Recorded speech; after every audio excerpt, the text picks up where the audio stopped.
1 KG तिल का rate 120 रुपया है तो 3 कुंटल का मूल्य कितना होगा।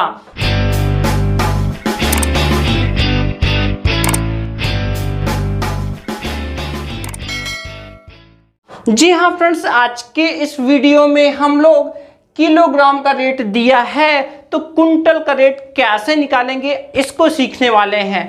हम लोग मैनुअल तरीका भी देखेंगे, इसके साथ ही साथ कैलकुलेटर से भी देखेंगे कि अगर हम इसको कैलकुलेटर से करना चाहें तो फटाफट हम कैसे कर सकते हैं। तो यहाँ पर देखिए, यहाँ पर अगर हम देखें तो देखिए जो 1 केजी तिल का रेट है वो कितना है, 120 रुपए है।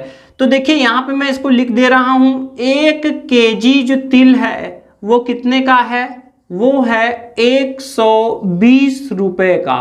कितने का है, 120 रुपए का। ठीक है, अब यहां पर देखिए हमको पूछा जा रहा है कितने का, हमको पूछा जा रहा है 3 कुंटल का। ठीक है, तो देखिए आप दिमाग में ही कैसे सॉल्व करेंगे इसको। फर्स्ट तरीका क्या है, दिमाग में ही सॉल्व। यहां पर देखिए फर्स्ट तरीके में हम लोग देख रहे हैं इसको, तो देखिए यहां पर 3 कुंटल का हमें यहां पता लगाना है कि कितने रुपए आएंगे।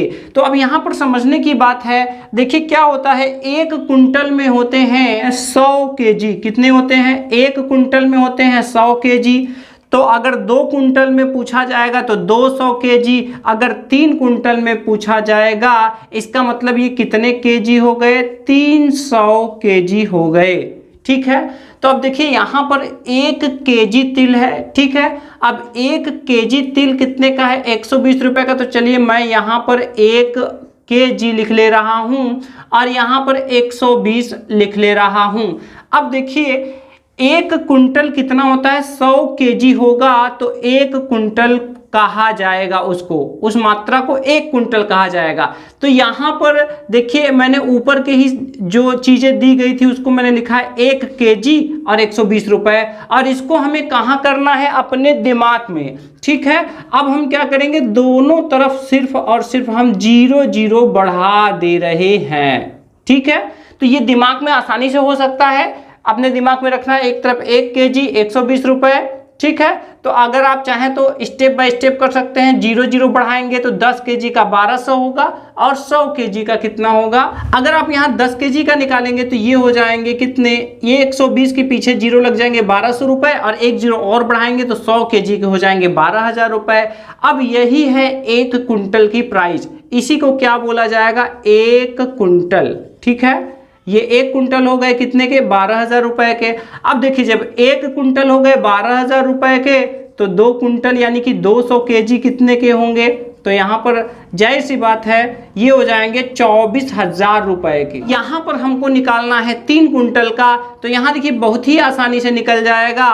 यहाँ पर इसका 3 गुना कर देंगे और ये हो जाएगा 36,000 रुपए। तो देखा फ्रेंड्स कितना आसानी से हो गया। यहाँ पर हमें गुणा भाग भी नहीं करना पड़ा, सिर्फ माइंड में हमने 1 केजी 120 लिखा, 0 0 लगा दिया तो 10 केजी का रेट आ गया 1200 रुपए। अगर 1 0 और लगा दिया तो यहाँ आ गए 12,000 रुपए, जो कि 1 कुंटल है। अब 1 कुंटल 12,000 रुपए, तो 2 कुंटल 24,000 रुपए, 3 कुंटल 36,000 रुपए। इस तरह से यहाँ पर हमारा 3 कुंटल का प्राइस आ चुका है। अब यहाँ पर बहुत से लोग कैलकुलेटर एंट्री जानना चाहते हैं कि कैलकुलेटर एंट्री इसकी क्या होगी। तो यहाँ पर देखिए, यहाँ पर जो हमें रेट बताया गया है वो केजी का बताया गया है, लेकिन यहाँ पर हमें कुंटल का पूछा जा रहा है। तो यहाँ पर हमें इसको केजी में बदलना पड़ेगा। क्यों? क्योंकि जो मूल्य होता है, जो भी प्राइस होता है, वो निकालने के लिए सिंपली हमें क्या करना होता है, हमें भाव में मात्रा का गुणा करना पड़ता है। लेकिन शर्त यह है कि दोनों की यूनिट सेम होना चाहिए। यूनिट का मतलब ये हुआ कि जैसे 120 रुपए में 1 केजी मिल रहा है और यहाँ पे कुंटल है, देखिए यूनिट अलग हो गया। केजी का रेट बताया गया है तो इसको भी हमें केजी में बदलना पड़ेगा, यानी कि भाव भी केजी में होना चाहिए और मात्रा भी केजी में होना चाहिए। तो अभी देखिए यहाँ पर क्या है, हम लोग जैसा कि जान चुके हैं कि 1 कुंटल में 100 केजी, तो 2 कुंटल में कितने होंगे, 200 केजी, तो 3 कुंटल में कितने होंगे, 300 kg। तो यहाँ पर अब हम क्या करेंगे, देखिए हमको प्राइस निकालना है, 3 कुंटल की प्राइस निकालना है, ठीक है। तो यहाँ पे 3 कुंटल की जो प्राइस निकालने के लिए सिंपली हम सबसे पहले भाव एंटर करेंगे, 120 इंटू लगाएंगे। अब यहाँ पर मात्रा जो है इसको भी केजी में बदलना पड़ेगा। तो 3 कुंटल में कितने केजी होंगे, 300। यहाँ पर जैसे ही हम लोग 300 रखेंगे, यहाँ पर आसानी से आप देख सकते हैं कितना आ रहा है, 36,000 रुपए। तो इस तरह से हम आसानी से अपना किलोग्राम और कुंटल का हिसाब निकाल सकते हैं।